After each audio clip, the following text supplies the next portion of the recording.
બોલાતી હોવાની ખોટી ઓળખ આપી ફરિયાદીશ્રી તથા તેમના પરિવારની જૂની પોલિસીના રૂપિયા પરત મેળવવા રૂપિયા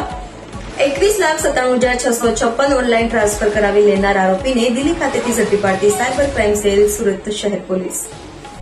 વીમા કંપનીમાંથી બોલતા હોવાની ખોટી ઓળખ આપી ફરિયાદીશ્રી તથા તેમના પરિવારની જૂની પોલિસીના રૂપિયા પરત મેળવવા માટે રૂપિયા 21,97,656 ઓનલાઈન ટ્રાન્સફર કરાવી લેનાર આરોપીને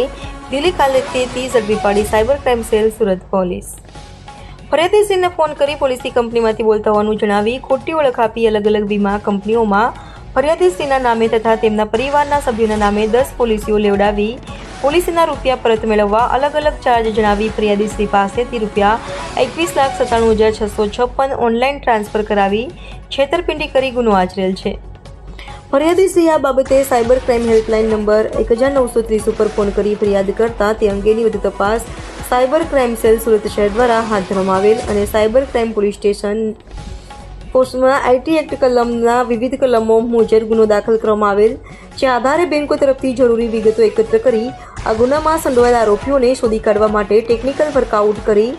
અહીંયાથી એક ટીમ દિલ્હી ખાતે તપાસમાં મોકલી આપવામાં આવી। ઉપરોક્ત ગુનામાં સંડોવાયેલ નીચે જણાવેલ આરોપીઓને શોધી કાઢી કાયદેસરની કાર્યવાહી કરવામાં આવેલ છે।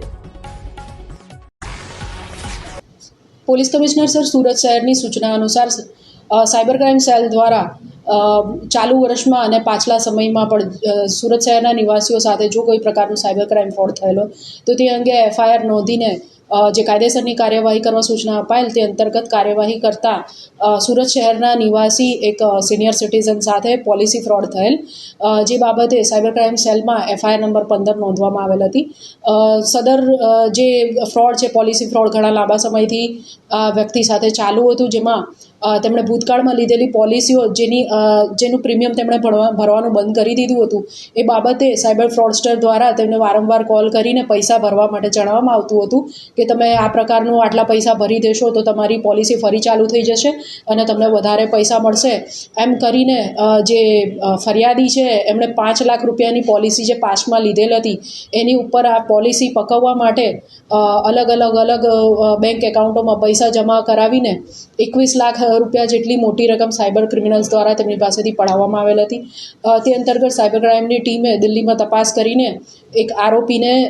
ઝડપેલ છે, જેનું નામ અમિત કુમાર ઠાકુર છે। સદર આરોપીએ અગાઉ ઇન્સ્યોરન્સ કંપનીમાં કામ કરતો હતો, જેના આધારે પોતાના અનુભવ અને ડેટા જે તેની પાસે હતો એના આધારે તેણે જે ફરિયાદી છે એમને કોલ કરીને એમને કન્વિન્સ કરીને અલગ એકાઉન્ટોમાં પૈસા નખાવીને અને એમને જે એમની 5 લાખની પોલિસી છે એની ઉપર 65 લાખ રૂપિયા જેટલી મોટી રકમ મળી શકે છે એવું લાલચ અને આપીને અને ફસાવીને અલગ ખોટા ડોક્યુમેન્ટ્સ અને પોતે આરબીઆઈમાંથી ને અલગ બેંકોમાંથી બોલે છે એવી રીતના જણાવીને કુલ 21 લાખ રૂપિયા જેટલી રકમ પડાવી લીધેલ હતી। હાલ આરોપીના રિમાન્ડ મેળવવામાં આવેલ છે અને વધુ તપાસ હાલ ચાલુ છે।